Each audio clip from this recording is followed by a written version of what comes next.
Welcome to the deep dive. So when you hear space economy, what's the first thing that, pops into your head? Probably rockets, right? Like SpaceX launches, maybe Mars colonies. Exactly. All that really exciting, high-profile stuff. And it is incredible to think about. It absolutely is. But for this deep dive, well, our mission is a bit different. We want to peel back the curtain, show you where the real money is being made. Yeah, and often it's in these, let's say, less glamorous corners of the space economy. Right? It's not just about blasting off. It's fundamentally about building, well, the infrastructure, the pipes, the roads for humanity's next big economic frontier. And it's amazing how much Earth-based tech is fueling this. You've got AI, cloud computing. Just the sheer increase in compute power. It's all converging. Precisely. And it's driving this explosive growth, creating a market with, frankly, staggering potential. Staggering is a good word. I mean, the projections are talking, maybe $944 billion by 2033? That's the number being floated, yeah, almost $1 trillion. So, if you're listening and want a shortcut to understanding this rapidly expanding sector, the surprising bits, the crucial insights, you're definitely in the right place. We're going to unpack, 7 key companies? 7 companies, yeah. And they really show the diverse ways people are looking to profit from, humanity's push beyond Earth, ready to dive in. Let's do it. Okay, first up, connecting the cosmos. This is all about the essential communications and intelligence infrastructure. So think about this. Cellular dead zones. Ever been stuck in one? Oh, absolutely. It's incredibly frustrating. And it affects something like 5 billion people globally. It's a massive problem. Huge. And that's exactly what AST SpaceMobile is trying to fix. Their solution is, it's kind of wild. It really is. Direct-to-smartphone satellite tech. Right. No special hardware, no app. Your regular phone just connects to a satellite. How is that even possible? And why is it such a game changer? Well, it fundamentally changes the game for connectivity. They've already made huge strides, like signing a deal with Vodafone Idea in India. That's over 1 billion subscribers? 1.1 billion mobile subscribers. Just think about that market potential. Wow. And they're moving fast. Seems like it. Plans to launch 20, maybe 25 satellites in the next, say, 6 to 9 months. And they're projecting actual revenue $50 to $75 million in the second half of 2025.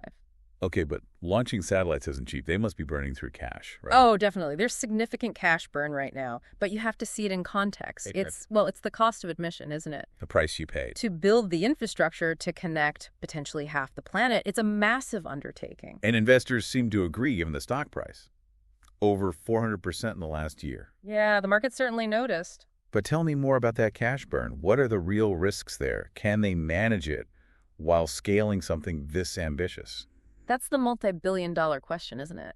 The main hurdles are, the sheer cost of getting those satellites up there and then navigating regulations in all these different countries. Right, red tape. Exactly. But deals like the Vodafone one really help. They de-risk market access, give you a clearer path to revenue, and the fact they've raised significant funds shows investors believe they can pull it off. Okay, fascinating. So that's connecting phones. But what about seeing things from space? That's another huge piece. BlackSky operates in that Earth observation market. Right, and it's a rapidly growing market, too. What makes their tech so impressive?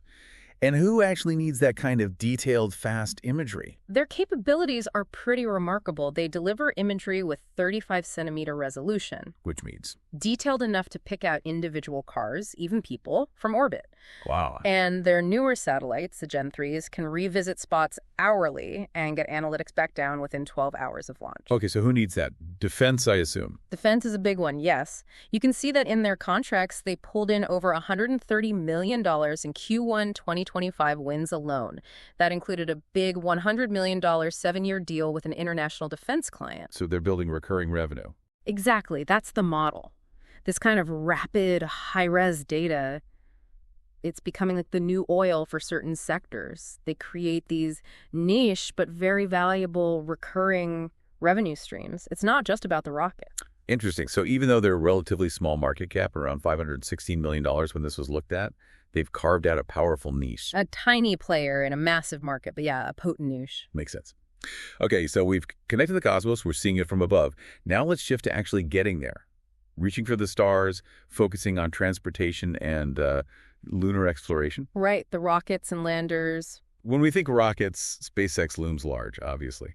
But Rocket Lab is taking a different approach, aren't they? Yeah, they're differentiating. It's less about being the biggest, more about frequency and reliability, especially for smaller payloads. And how's that working out for them? Pretty well, it seems. Q1 2025 revenue was $122.6 million, up 32% year over year. And interestingly, their space systems business, not just launches, made up 71% of that. So they're diversifying beyond just launch services. Exactly. Plus, they have a huge backlog, over $1 billion, $1.07 billion to be exact. They're gearing up to launch their bigger Neutron rocket, too, and they're eyeing a massive national security space launch contract, potentially $5.6 billion. Wow. No wonder the stock surged.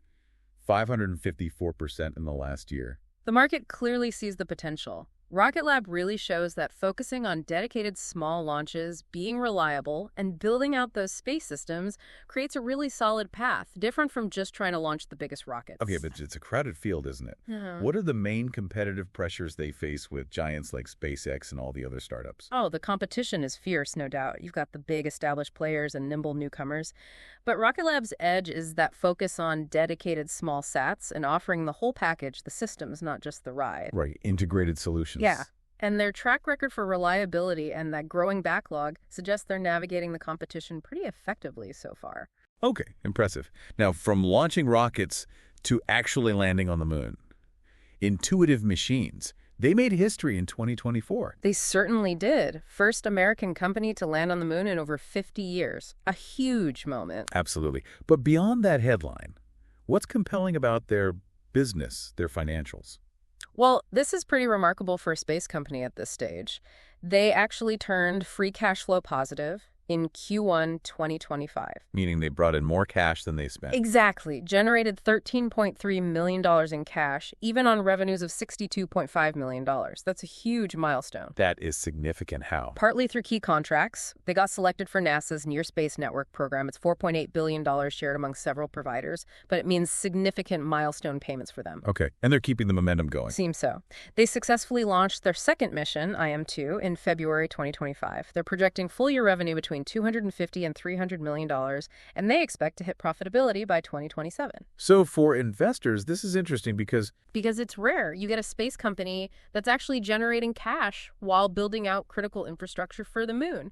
It shows lunar commerce isn't just aspirational anymore. It's starting to deliver tangible financial results. that positive cash flow really does signal something changing, doesn't it? About lunar exploration becoming a real business. I think it signals a major shift, yeah. Historically, this was all government money, massive budgets, Intuitive Machines proving they can execute these incredibly complex missions and find commercial revenue streams. It moves the moon from just science to a viable economic frontier. Okay, let's change gears again. Let's talk about manufacturing and security in orbit.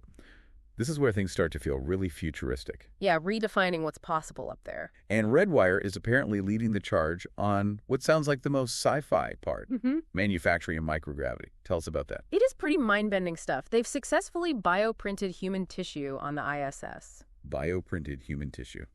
In space. Yep. And they're working with big pharma companies like Eli Lilly on drug development up there, too. Just think about the potential applications back here on Earth for medicine. It's hard to even wrap your head around. It really is. Now, financially, they had a bit of a dip in Q1 revenue, but they're making big strategic moves like acquiring a drone maker, Edge Autonomy, for nearly $1 billion. Okay, why drones? Seems like building a broader aerospace and defense tech company. The combined entity is projecting revenues between $535 million and $605 million for 2025. So Redwire is betting that manufacturing in space is the next big thing. Absolutely. They're showing that the next frontier isn't just being in space, but making things there, especially things like advanced materials or pharmaceuticals that benefit from microgravity. It's moving from sci-fi to actual tangible potential. And the market seems to be buying into that vision. Shares up 163%. Reflects that growing anticipation, yeah. People are starting to believe routine space manufacturing is coming. It really does make you pause, doesn't it? Bioprinting tissue.